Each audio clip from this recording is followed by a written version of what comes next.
Good morning, Cairns Airport. The northern end of the tarmac. The only runway really in Cairns that's usable here. Mediocre length for I can land 777, even jumbo jets. Well, it's not really built for the A380. But we had the French Mirage here. So it's quite a beautiful airport. Unfortunately, Silly state government sold it off to some greedy investors. It's running 24 hours a day. That makes the airport really expensive to run here. So if I zoom out, view from Mount Whitfield here in the early morning hours, I would have missed some of the takeoffs already here. A number of takeoffs scheduled for 6 AM. And they take their time, there's like one after the other.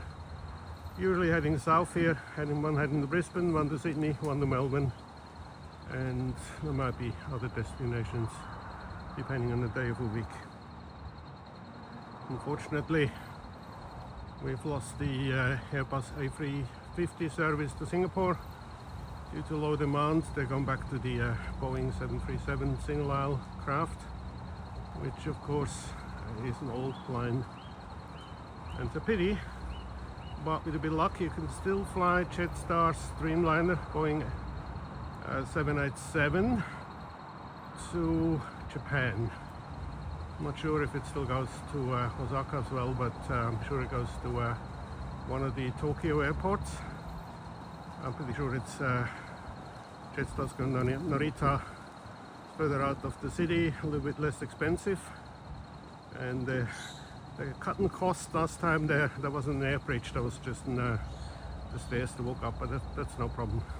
I actually had to bring their own Jetstar stairs, would you believe? Alright, zooming out here the view. Rainy May morning in far north Queensland, Australia. Thanks for watching.